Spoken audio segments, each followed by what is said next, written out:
Vamos começar então com um breve resumo do que a porção dessa semana nos traz, tá bom? Então, vamos lá. Como eu disse, o nome da porção dessa semana é Vayetzei, tá? Significa que saiu. E ela fala sobre essa história que Jacó saiu da sua cidade natal, Beersheba, e foi em direção a Haram. Ele saiu da casa dele fugido, né? Fugindo do irmão dele, do Esaú, que queria fazer o quê? Queria matar ele. No caminho, ele para em um lugar, Hamakom, em hebraico, Hamakom, um lugar, onde ele então dorme e sonha com uma escada que conecta o céu e a terra, né? Starway to Heaven, aquela música do Led Zeppelin, né? Uma escada que sai da terra e vai até o céu.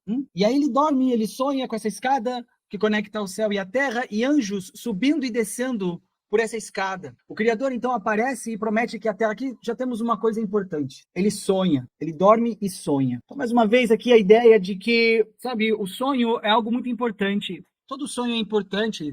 Olha, alguns são muito importantes. Todo sonho é importante. Por que sonhos são importantes? Porque o sonho ele vai dizer para você o tipo de conexão espiritual você tem, sabe, é estabelecido com o Criador durante o seu dia. Se a pessoa tem um dia positivo, se uma pessoa, né, tem um dia onde ela faz trabalho espiritual, então a chance dela ter um sonho conectado com a Hashem é muito maior. Agora, se a pessoa tem um dia muito negativo, um dia em que ela atuou de forma muito egocêntrica, ela também vai ter sonhos, sim, só que vão ser sonhos que vão mais bagunçar a cabeça dela e a espiritualidade dela e a vida dela do que, de fato, ajudar ela no processo dela. Então, bons sonhos vai ser o resultado do quê? De uma vida acordado nesse mundo, né, desse mundo físico do 1%, com a mente elevada. Um bom sonho vai ser resultado disso. A pessoa faz trabalho espiritual enquanto ela está acordada, então, à noite, quando ela vai dormir, ela vai ter bons sonhos. Bons sonhos em que sentido? Né? Ela vai receber mensagens divinas, tá bom? Que vai ajudar ela no processo dela. Se a pessoa, durante o dia, é egoísta, então ela vai perder a oportunidade de ter esse auxílio divino enquanto ela está dormindo, tá bom? Tão bom quanto você ter auxílio divino enquanto você está acordada, você também ter auxílio divino enquanto você está dormindo. E a Torá ensina isso pra gente. Jacó, ele então chegou nesse lugar, que é um lugar super especial, dormiu e sonhou, e teve um sonho profético, e teve um sonho elevado, sonhou com uma escada. Imagina, uma escada que sai da terra até o céu e anjos subindo e descendo por essa escada. O que significa esse sonho? Vamos ver. O Criador então aparece e promete que a terra onde ele está será dada aos seus descendentes. Olha isso. Na manhã seguinte, Yaakov, ele então erige a pedra onde descansou sua cabeça como um altar e monumento, comprometendo-se a fazer dela a casa de Hashem, a casa de Deus. O nome desse lugar, então, passou a ser chamado Betel, né? A casa de Deus, Betel. Sabe que tem uma coisa interessante sobre isso, sabe? A casa de Deus. A gente aprende algo muito interessante que, por exemplo, no lugar onde a gente vai rezar e vai ouvir a Torá, né? Antigamente, quando a gente tinha escola, a gente tinha, né, um lugar onde a gente se reunia e tudo mais. E ainda hoje, obviamente, existem lugares assim, eu mesmo frequento, né, uma sinagoga e tudo mais. E as pessoas têm curiosidade, né? Elas perguntam, poxa, por que na sinagoga? Por que num lugar onde se estuda a Torá, onde se ouve Torá e reza, né, para o Criador e tal, separa homem da mulher? Por que tem esse negócio de separar os homens das mulheres e tal? Todo mundo tem essa curiosidade, quer saber. Recentemente eu tive um ensinamento, eu recebi um ensinamento muito interessante sobre isso, que, na verdade, a prática da mistura, né, de gênero dentro de um local de oração, de reza, né, em igrejas e tudo mais, na verdade é um fenômeno não muito antigo. Não é um fenômeno tão antigo como a gente imagina. Na verdade, até igrejas, sabe, de outras religiões, como cristianismo e tudo mais, no passado também tinha essa separação. Também separava-se mulheres e homens, mas aí, em um dado momento, o que aconteceu foi que as pessoas começaram a se misturar. E o motivo disso é interessante, e tá conectado com o que a gente está falando aqui. É dito que, um belo dia, as pessoas perceberam que seria muito melhor se deixasse próximos, né, os familiares, né? Deixar a família próxima, porque antigamente não podia, né? Você tinha separado o homem de mulher, a família ia para a igreja e tal, chegava lá na igreja, cada um ia para um lado. Então, um belo dia, o líder de uma dessas igrejas falou, não, isso é melhor deixar que todo mundo senta onde preferir, porque assim a gente dá a oportunidade dos familiares virem para a igreja e ficarem próximos um do outro, Então, as pessoas acharam que isso era uma boa ideia e isso foi implementado, então, e tal. No entanto, dentro do judaísmo ortodoxo, isso não foi implementado. Não mudou a questão de você separar o homem da mulher. E qual é a razão? A razão está muito conectada com essa ideia aqui, ó, da porção dessa semana, de Jacó usar uma pedra para colocar ela no lugar chamado a casa de Deus. Os sábios nos ensinam, amigos, que o lugar mais importante para você desfrutar da companhia dos seus familiares é a sua casa. É a sua casa. A sua casa tem que ser um lugar sagrado no sentido de que nela a sua família vai estar unida, vai estar junta, vai estar em harmonia. Na sua casa, na sua casa. Ora, se na sua casa você tem uma união e tudo acontece dentro de casa, pensa só uma coisa, é onde as crianças recebem a devida educação dos seus pais, é onde, por exemplo, a família se reúne à mesa e faz ali em conjunto a sua oração antes de fazer as suas refeições e depois de fazerem as suas refeições também. É o lugar onde tem alegria, é o lugar onde tem, nem sempre tem tanta alegria, tem os conflitos, óbvio que tem, mas depois tudo acaba caminhando para o bem, né, para o melhor e tudo mais. Mas o fato é que o lugar onde a gente, com a nossa família, também tem a oportunidade de se conectar com a luz e com o Criador é dentro da nossa casa. Então vejam, se dentro da nossa casa a gente já está junto com a nossa família, não faz sentido nenhum a gente querer ficar perto da nossa família quando a gente está na sinagoga. Então essa é uma das explicações do porquê que se separa. Porque o foco dentro do lugar, vamos dizer assim, onde se reúne uma congregação, é outro objetivo. Ainda, né, embora quem está ali também faz parte de uma família espiritual, é verdade, mas o foco ali é diferente, o foco ali é outro. O foco é único e exclusivamente o quê? Uma conexão com o Criador. Em casa, a gente estabelece a conexão familiar e com o Criador na nossa casa. Agora, quando a gente vai para um local de única e exclusivamente para a conexão com o Criador, então o foco é esse. Então, por isso, não foi implementado, né, no judaísmo ortodoxo a ideia de você misturar as pessoas, porque não tem porquê, não tem porquê fazer isso, uma vez que a gente vive tão grudado, a família, né, no caso, fica tão junto, fazendo tanta coisa. Eu vejo aqui em casa, por exemplo, a gente faz tudo junto, literalmente, a gente acorda junto, a gente reza junto, a gente vai tomar café junto e a gente reza antes de tomar café, depois de tomar café a gente reza de novo, aí depois a gente vai almoçar, tá todo mundo junto, conversando, busca na escola, tá todo mundo ali unido e tal. Chega na sinagoga, eu quero que eles fiquem longe de mim, vai cada um para um canto, para eu poder focar no Criador, para poder focar em Hashem, entendeu? Enfim, mas hora ou outra alguém aparece lá, o Michael vai lá, brinca comigo, é bom também. Mas enfim, a ideia é essa, tá bom? Só achei interessante pontuar isso. Muito bem, continua. Em Aram, Jacó trabalha para o seu tio Labão como pastor, e ele se compromete a trabalhar 7 anos para se casar com Rachel, com a Raquel, que é a filha mais nova dele, né? A filha mais nova do Labão. Jacó, ele fica apaixonado por ela. No entanto, Labão engana Jacó e lhe dá a filha mais velha, que é a Lea. Jacó então se casa com Raquel também, após concordar em trabalhar mais 7 anos. Lea dá à luz 6 filhos e uma filha, enquanto Rachel, inicialmente estéril, recorre à sua serva Bila, que tem 2 filhos com Jacó. Lea faz o mesmo com a sua serva Zilpa, que também tem 2 filhos. E finalmente, então, Raquel dá à luz a Yosef, a José, após suas preces serem atendidas, tá? Mais um milagre acontecendo aqui, né, com as matriarcas, com uma das matriarcas que era estéril, não podia ter filho, e agora ela acontece um milagre e ela tem um filho.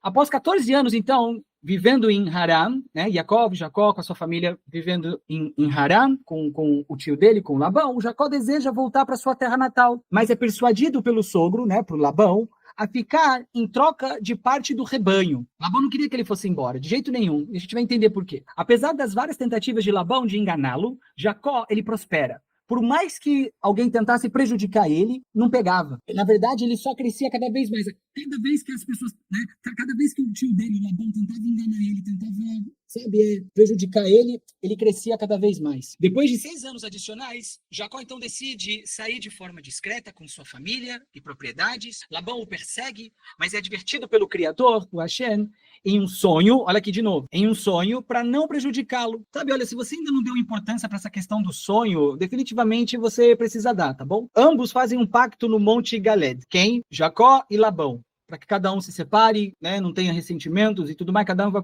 Jacó, então, retorna à Terra Santa, né, Beersheba, da onde ele veio, onde é recebido por anjos, marcando o fim de sua jornada em Haran e o início de um novo capítulo na sua vida. E esse é o resumo da porção dessa semana, tá? Agora vamos lá para alguns pontos importantes. Primeiro ponto, ó, a gente começa com essa questão aqui, ó. Como o sonho de Jacó reflete a conexão entre o céu e a terra, pessoal?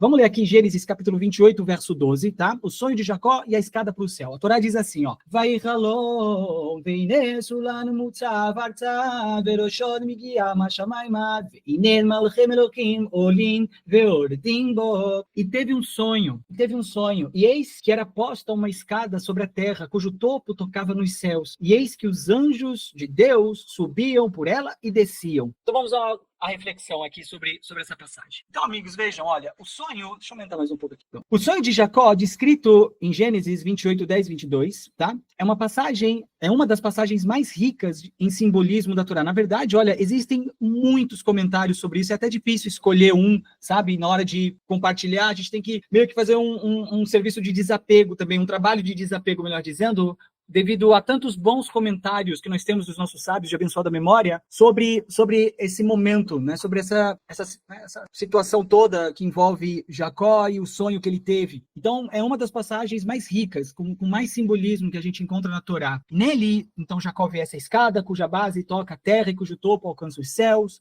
com o anjo subindo e descendo. E esse episódio não apenas representa a interação contínua entre o mundo espiritual e o mundo material, mas também o papel do ser humano como um elo ativo nessa conexão. Então, esse é o primeiro ponto que eu queria trazer para vocês, pessoal. Existe uma conexão entre os mundos espirituais e o mundo físico. Existe uma conexão, essas duas coisas, elas não, na verdade, olha, elas não estão desconectadas. Por mais que a gente às vezes ache que, não estou conectado, ou, Deus esqueceu de mim, ou sei lá do quê, ou que não tem nenhuma relação, ou só tem uma conexão quando eu busco algum tipo de conexão, quando eu não busco conexão, ela não existe nada disso. Existe uma conexão entre o espiritual e o físico, e ela está acontecendo agora, inclusive. Nesse momento, tem uma conexão espiritual acontecendo entre o que você está vendo, ouvindo, sentindo, experimentando em termos físicos e algo espiritual, e uma realidade mais elevada, uma realidade espiritual. Agora está acontecendo essa conexão, nesse instante. E não é uma coisa que para. O que ocorre é que muitas vezes a gente cai na ilusão de que essa conexão não está acontecendo em um dado momento. A gente esquece, a gente fica tão engajado em coisas relacionadas ao mundo do 1%, ao mundo físico, a gente esquece que, na verdade,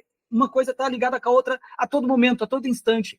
Elas não se desconectam uma da outra. No Talmud, Hulim 91b, é dito sobre a visão de Jacó o seguinte: os anjos que acompanhavam Jacó na terra subiram e outros desceram para acompanhá-lo enquanto ele entrava em território sagrado. Essa é uma explicação. E essa interpretação destaca o que? A dinâmica de ações humanas e sua repercussão espiritual. O que significa, amigo? Significa o seguinte: existem dois movimentos. Existe o movimento de cima para baixo, em que o mundo espiritual ele influencia o nosso mundo físico.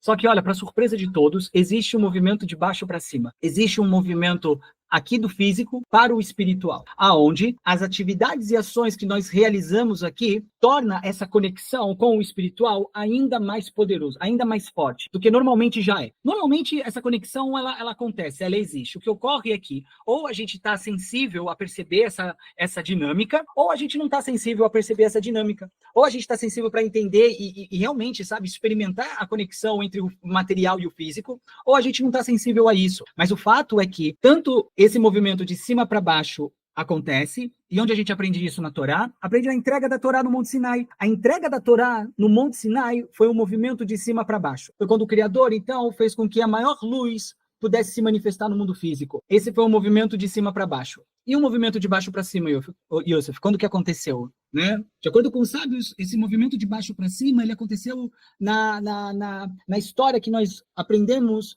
quando a gente está no período de Purim. Sabe Purim? Essa janela cósmica em que a gente lê o pergaminho de Esther, a Megillah Esther, aprende sobre a história de Esther, que vivia na Pérsia, e aí tinha o rei Ahasverosh, tinha o Mordecai, que era o tio dela, e tinha o Haman, que queria matar os israelitas que viviam na Pérsia, porque ele tinha ódio gratuito tal, e queria obrigar os israelitas a abandonarem o Criador e se curvarem a ele e ao Deus deles e tal, e os israelitas, né, tendo o Mordecai como líder, né, eles foram totalmente contra a isso, e esse zelo por querer manter a conexão espiritual deles com o Criador, esse é o movimento de baixo para cima. E há quem diga que esse movimento de baixo para cima é ainda mais poderoso do que o movimento de cima para baixo. Porque o movimento de cima para baixo, muitas vezes, ele pode vir, mesmo se o receptor ele não está pronto para receber aquilo. Que, inclusive, foi o caso dos israelitas no deserto. Quando Hashem entregou a Torá no deserto, Ainda que, sim, você tivesse ali todo um cenário montado para aquilo acontecer, e era para ter acontecido, sem dúvida nenhuma, a gente viu que mesmo depois de ter recebido a Torá, os israelitas ainda estavam num processo de aprendizado. Houveram tropeços, né? Mesmo depois de terem recebido algo tão significativo e tal. E foi só muito tempo depois de terem crescido espiritualmente, entendendo a importância de cumprir Torá, o mitzvot e tudo mais. Então, os israelitas, quando se viram tendo que enfrentar inimigos que colocaram, né, a espada no pescoço deles, dizendo o seguinte: olha, ou você abandona a Torá, ou você vai morrer. Os israelitas falaram: não vou abandonar a Torá. Não vou abandonar a Torá. Como assim eu vou abandonar a Torá? Como assim eu vou abandonar meus valores espirituais? Isso não vai acontecer. Esse movimento ele foi muito mais poderoso, porque ele veio de baixo para cima. Então, essa é a conexão. O que a gente está vendo aqui, amigos, é sobre isso. É a gente entender que existe esse movimento de cima para baixo e de baixo para cima, ok? As ações humanas e sua repercussão espiritual. Segundo um grande sábio, Rabbi Dessler, no livro dele, na obra dele, Mirtav Me'Eliyahu, que é traduzido como Em Busca da Verdade, a gente lê assim, ó: a escada de Jacó simboliza a interação entre céus e terra, representando como as ações humanas, quando feitas com propósito elevado, sobem como oferendas ao céu, enquanto bênçãos e orientações descem em retorno para aqueles que mantêm um vínculo divino. Então, tudo depende do quê? Tudo depende do quê, amigo? Da maneira como a gente se comporta nesse mundo físico. Para poder ter uma conexão maior com questões, né, com espiritualidade, com coisas espirituais, com coisas sagradas, abençoadas, tudo depende da gente aqui embaixo. Tudo depende. O nível, a conexão existe. A conexão, ela ocorre e ela está acontecendo a todo instante. Foi aquilo que eu falei anteriormente. À medida que a gente faz trabalho espiritual nesse mundo, a gente consegue ter maior sensibilidade e perceber, na verdade, a quantidade de coisas boas que fluem dos mundos superiores para a vida da gente, ok? Tudo depende do nosso trabalho, tudo depende do receptor. A gente vive falando isso nos cursos, né? A quantidade de luz que a gente recebe depende do desejo, depende do receptor, do desejo não só potencial, mas também do realizado. A gente demonstra o nosso desejo, a gente manifesta o nosso desejo não apenas de forma intelectual, mas também através de ações e atividades, e são essas ações que fortalecem ainda mais a nossa capacidade de perceber a realidade espiritual. Tá bom. O Ramban, o Maimônides, olha que interessante. Ele diz assim, ele traz um argumento que fala assim, olha, os anjos, como apresentados no sonho de Yaakov, né, esses anjos que sobem e descem nessa escada, não são seres independentes. Não são seres independentes, mas sim as forças que implementam a vontade do Criador na criação. Isso aqui é importante. Professor, o que são anjos? Forças que implementam a vontade do Criador na criação. De acordo com quem? Maimônides. Eles são manifestações da energia divina direcionada para influenciar o mundo físico. O que significa, amigo? Significa o seguinte. Significa que quando você está fazendo um trabalho espiritual, aqui embaixo, isso vai despertar uma força nos mundos superiores. E um ser espiritual vai ficar encarregado, ou seres espirituais, no caso anjos, serão responsáveis por fazer com que esse fluxo de energia, então, desça e suba. Como assim suba? É dito que os anjos são responsáveis por levar as nossas orações até o trono do Criador. É isso. E da mesma forma, essas energias, essas forças são responsáveis por fazer com que, então, a luz dos mundos superiores venha e seja trazida também para esse mundo físico. Esse é o argumento do Rambam. Portanto, então, os anjos são manifestações dessa energia divina direcionada para influenciar o mundo físico. Vamos lá. Continuando, ainda no tópico 1. A presença divina e o cotidiano. A santificação de Betel, ou seja, aquele lugar onde ele teve esse sonho especial, onde Jacó teve esse sonho especial, reflete o reconhecimento da presença de Deus em todo o lugar. Em todo lugar. Como escrito por Moshe Chaim Luzzatto, né, o Ramchal, na sua obra Mesilat Yesharim, que é o Caminho dos Justos, o que ele escreve? Ele escreve isso, olha, a consciência da presença do Criador, isso aqui é muito power. A consciência da presença do Criador, ou seja, você ter clareza de que o Criador está aqui agora, você ter essa consciência de que ele está presente, independente de onde você está, independente do que você esteja fazendo, mas o simples fato de você ter essa consciência da presença do Criador na sua vida, naquele dado instante, é a chave para cada ato, para cada ação realizada. Por mais mundano que pareça, se transforme em algo elevado. Amigos, você pode estar fazendo qualquer coisa. Você pode estar conversando com uma pessoa, você pode estar no seu trabalho, você pode estar com o seu marido, com a sua esposa, com seus filhos. Se naquele momento você se conscientiza da presença do Criador, essa atividade que você está realizando automaticamente se torna o quê? Algo elevado. O simples fato de você ter na sua mente que o Criador está presente com você naquele instante, naquele momento, torna aquele instante e tudo que faz parte dele algo elevado. Se eleva, automaticamente se eleva. Automaticamente se eleva. Por isso é tão importante a gente manter a consciência da presença divina constante, de forma constante, porque você quer elevar a cada momento da sua vida. Você quer fazer com que a sua vida seja elevada a todo momento, a todo instante. Você não quer estar fora da presença de Deus. Em outros termos, é isso. Essa percepção guia os justos a alinhar as suas ações com esses objetivos elevados, com esses objetivos divinos. Então, tudo muda. Tudo muda. Tem um ensinamento que fala que a pessoa que sabe, que tem um olho que tudo vê, um ouvido que tudo escuta e uma mão escrevendo tudo aquilo que ela faz, em outras palavras, né? A pessoa tendo a plena convicção de que o Criador está presente na vida dela a todo instante, essa pessoa erra muito menos. Ela está muito menos propícia a cometer erros, muito menos. E ela vai errar muito menos. Ela vai realizar escolhas muito melhores se ela cultiva esse tipo de consciência. Uma abordagem mais cabalística sobre esse tema da escada. Olha, a escada de Jacó é uma ilustração perfeita do conceito das Sfirot, das 10 emanações. A escada, a parte de baixo até a parte mais elevada. A Sfirot representa esse fluxo contínuo de energia espiritual, conectando os mundos superiores e inferiores, demonstrando que o ser humano é parte ativa na harmonia cósmica. Nós somos parte ativa. A gente não é passivo. Nessa relação espiritual e mundano, nós não somos participantes passivos, nós somos ativos. Tudo que a gente faz vai ter algum efeito, vai acontecer alguma coisa. Tudo que a gente faz é importante, tudo que a gente faz é relevante.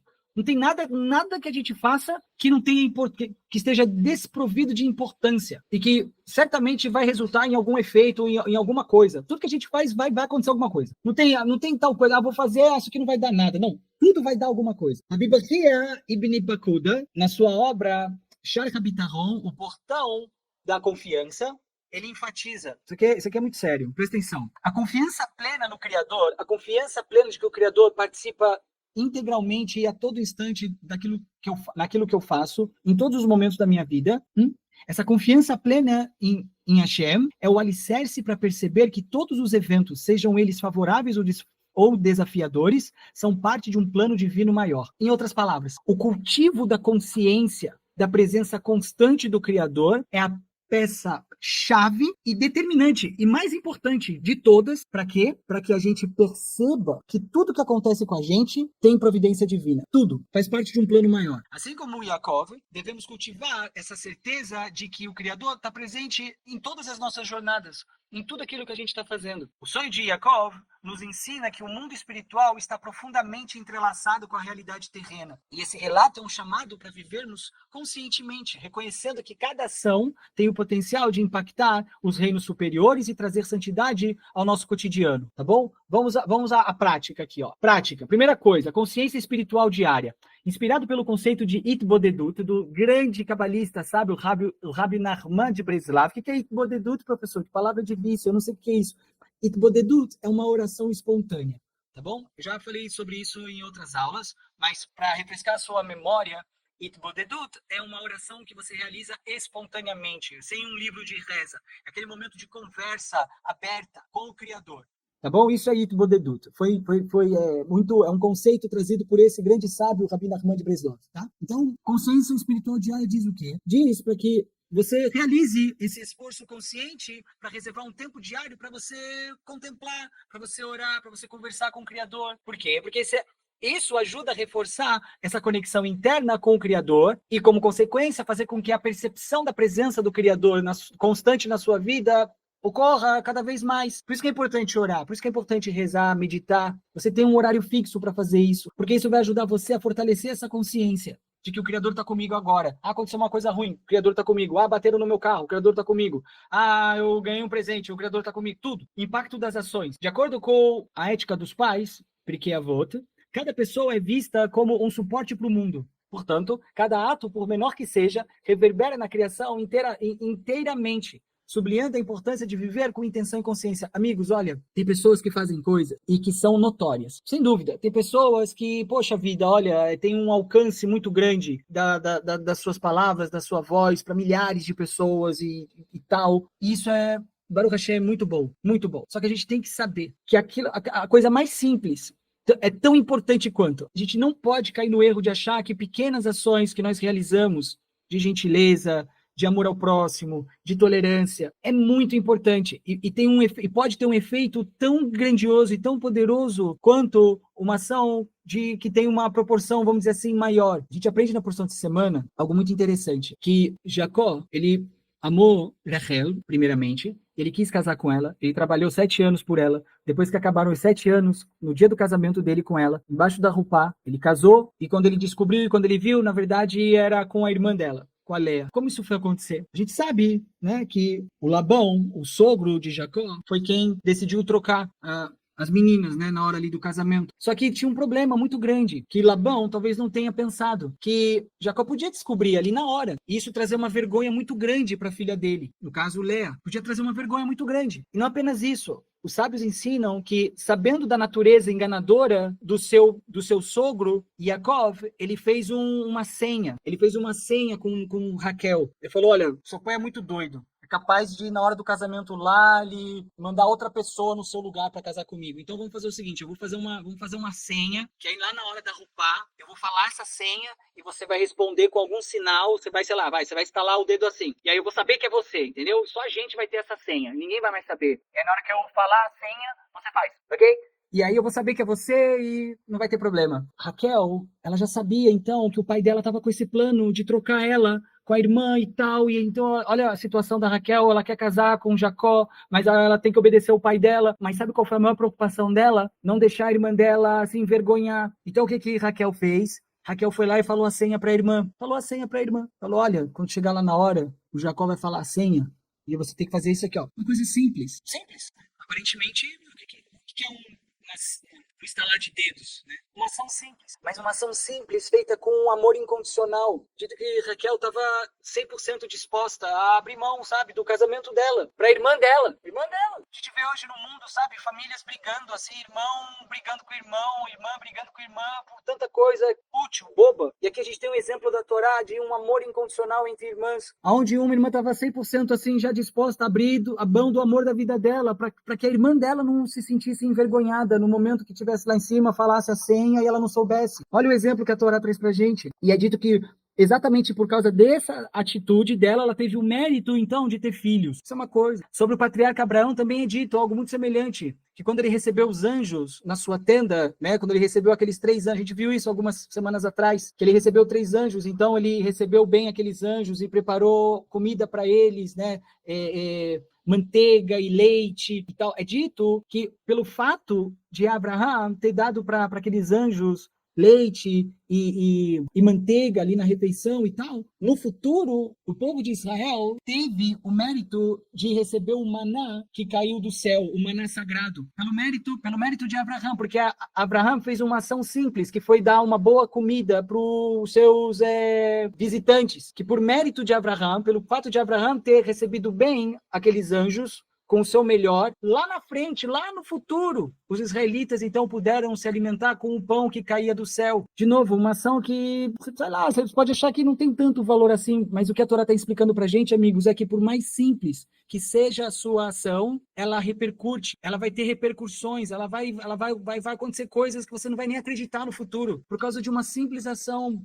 de bondade que você realizou hoje. É dito que o fato de Abraão vindo, continuando com Abraão, o fato dele oferecer sempre a casa dele, a tenda dele para abrigar as pessoas que estavam viajando pelo deserto, no futuro, os israelitas tiveram o mérito de terem as nuvens de glória, que foram protegendo eles durante a travessia do deserto.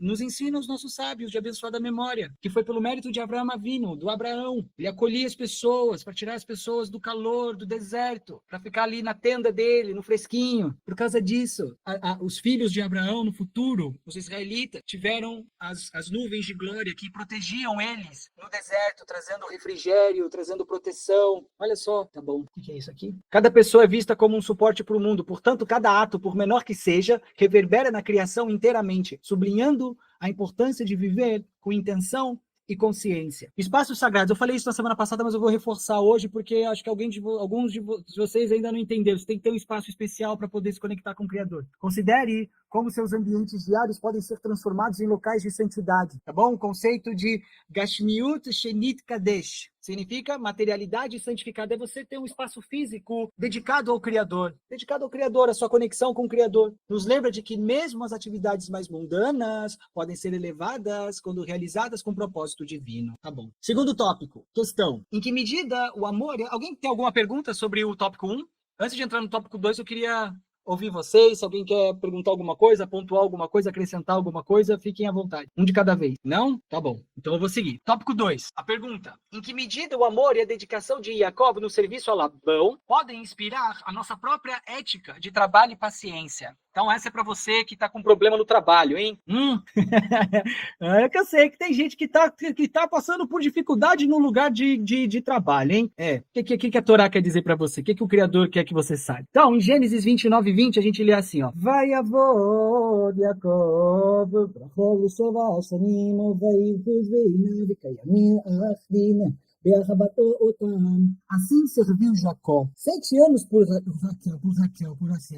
Assim serviu Jacó 7 anos por Raquel, e foram em seus olhos como poucos dias. Por quê? Devido ao amor que ele tinha. Ele tinha tanto amor que os 7 anos que ele trabalhou foi como 7 dias. Tão inspirado, tão inspirado que ele estava. Então, vamos lá. A história de Jacob e sua dedicação a Rachel, narrada, em Gênesis 29, 18, 20, é um exemplo poderoso de como o amor e o propósito, amor e propósito, podem transformar o trabalho árduo, uma situação difícil no trabalho, em uma experiência significativa e elevada. Tá aqui já a resposta. Amor e propósito. Se você tem amor e propósito, não importa qual é o desafio que você esteja passando, ele não significa absolutamente nada. Nada. Se você tem amor e propósito, isso é fichinha. Ai, não consigo, não sei o que. Então, calma, tem que rever isso aqui, ó. O problema não é o que está acontecendo. Tô com problema no meu trabalho. Isso é... não.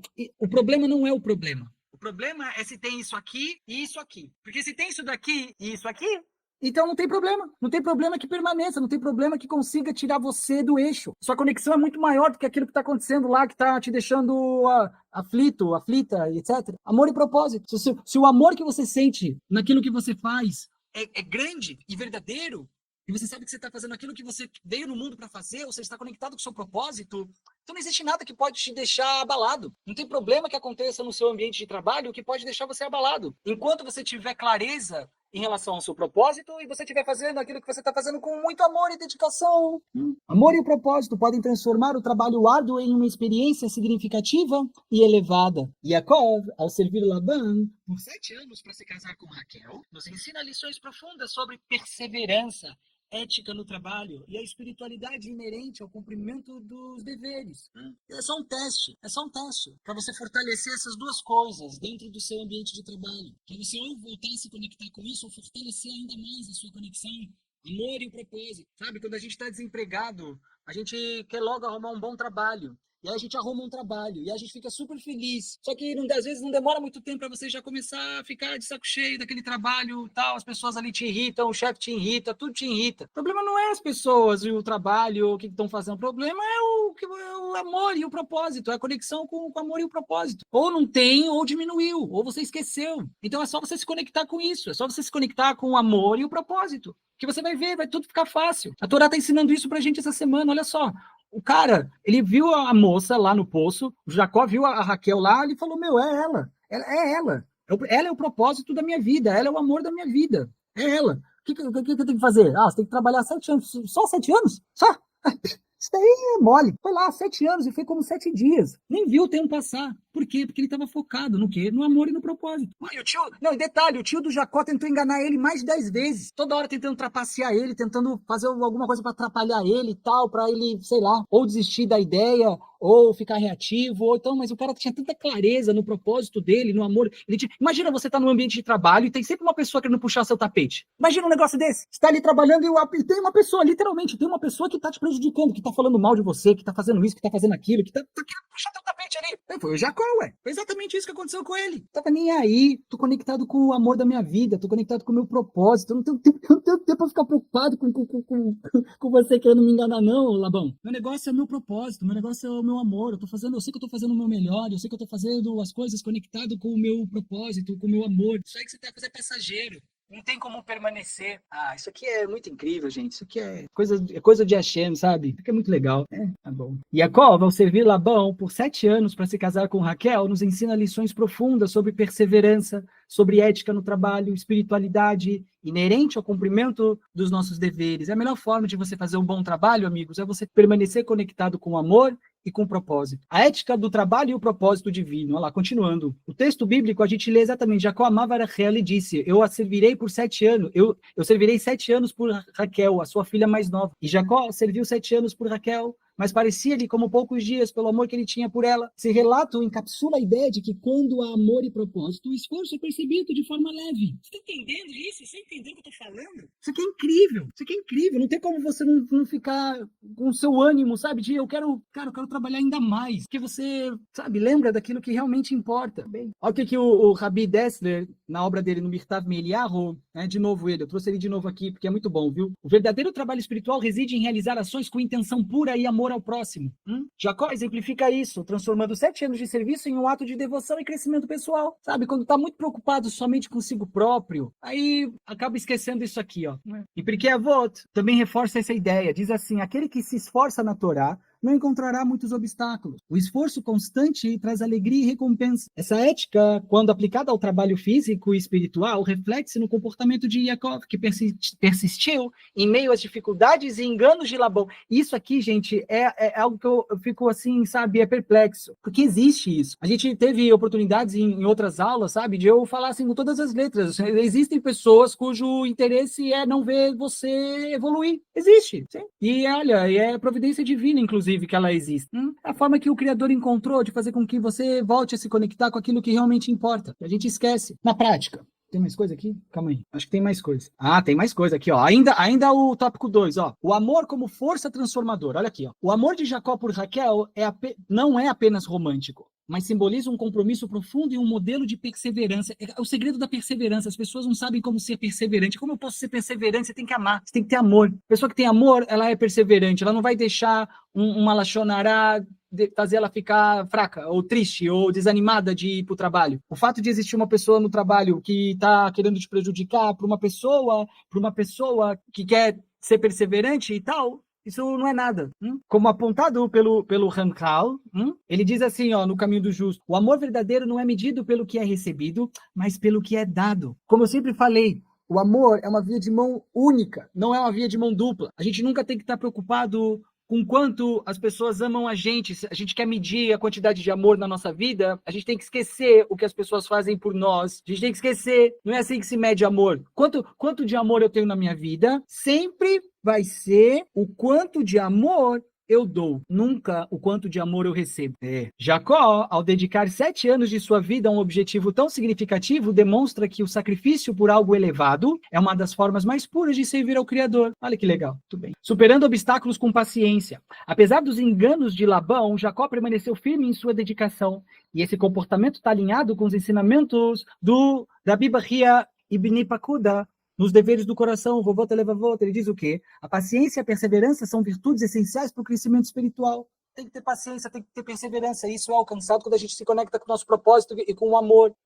As dificuldades, quando enfrentadas com bitachon, com emuná, com fé de que o Criador está ali presente naquele momento também, tornam-se escadas para a elevação pessoal. A gente consegue superar os obstáculos, os desafios dentro do nosso ambiente de trabalho, ou dentro até na nossa família também, que tem problemas também. Além disso, o Rambam, o Maimônides, na obra dele, Ilhot Deot, ele fala, a moderação e a persistência são pilares de um caráter refinado, ou seja, uma pessoa que tem um caráter refinado, ela é uma pessoa persistente. Jacó demonstra essas qualidades em sua paciência ao trabalhar por Raquel e em sua resistência diante das provações impostas por Labão. Se só uma pessoa fraca, que não está aguentando trancos, na verdade está falando muito sobre o seu caráter. Está precisando refinar o seu caráter. Seu caráter está duvidoso. Você precisa refinar um pouquinho, mas precisa se conectar mais com a luz.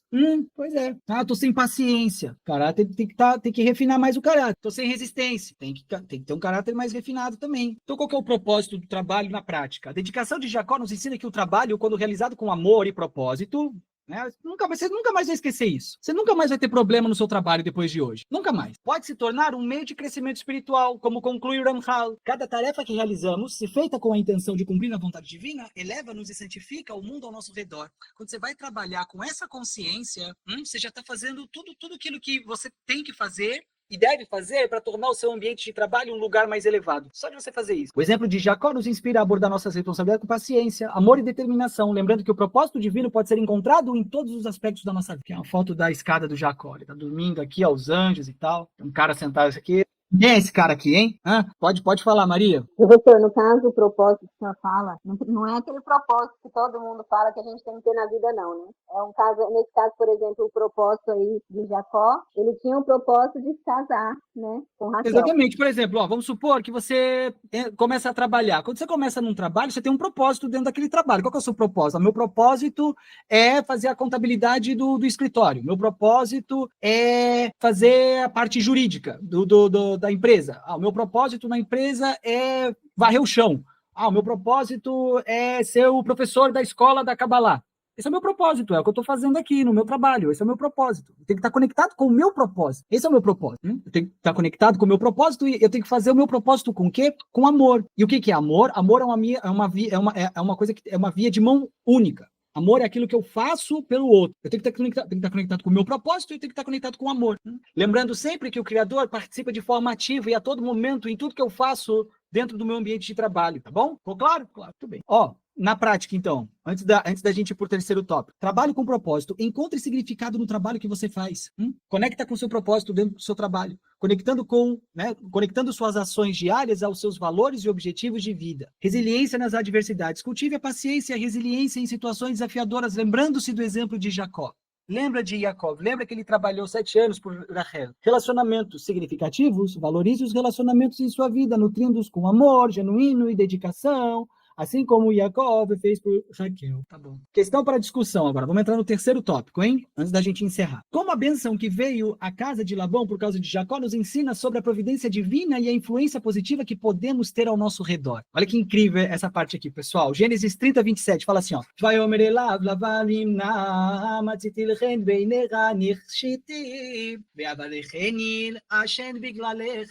E Labão lhe disse, se agora achei graça a teus olhos, fica comigo. Experimentei por adivinhação que o Criador me abençoou por amor de ti. Olha o que o Labão falou para o Jacó, gente. Reflexão. A presença de Jacó na casa de Labão foi fonte de bênçãos e prosperidade, evidenciando o quê? Como a providência divina se manifesta por meio de indivíduos justos, até no lugar mais escuro, até no lugar mais negativo. Até no lugar mais negativo, a presença do justo faz aquele lugar se iluminar e ser abençoado. É isso que a gente aprende aqui. Em Gênesis 30, 27, Labão, ele reconhece isso. Ele diz, olha, se achei graça aos teus olhos, fica comigo. Por quê? Pois tenho aprendido por adivinhação que o Senhor me abençoou por tua causa. Ele usando lá as magias negras dele, ele conseguiu entender que ele tá sendo abençoado por causa da presença do Jacó na casa dele. Olha isso. Esse versículo sublinha o impacto espiritual que Jacó, como um tzadik, um justo,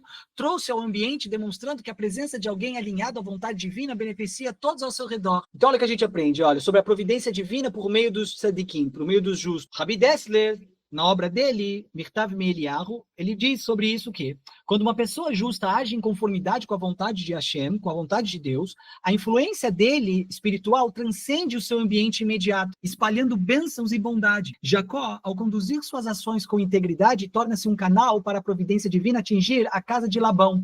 Olha que incrível isso. Quando você está conectado com o Criador, a sua luz, a luz que flui através de você, não conhece limite, não conhece barreira. Ela se manifesta aonde quer que você vá. A bondade do Criador, por sua causa, se expande e chega a lugares escuros e ilumina esses lugares e abençoa esses lugares. Midrash Bereshit Rabbah expande ainda mais essa ideia, dizendo que desde que o justo entrou em sua casa, tudo prosperou. Sua colheita cresceu, sua abundância aumentou, pois onde há retidão, ou seja, onde há cuidado em refinamento do ego, do desejo de receber somente para si mesmo, nesse lugar, a bênção. Não tem como não ter bênção. Não tem como. Isso destaca o impacto do caráter de Yaakov, que refletia não apenas a sua relação pessoal com o Criador, mas também sua capacidade de beneficiar os outros através da sua presença. Só o fato dele estar lá. Só o fato dele estar lá. A responsabilidade pessoal como fonte de bênção. O Shar HaBitachon diz assim, olha, a confiança plena no Criador exige que vivamos com integridade e fé, ou seja, fazendo o trabalho espiritual e com a certeza de que o Criador está com a gente, reconhecendo que a nossa presença,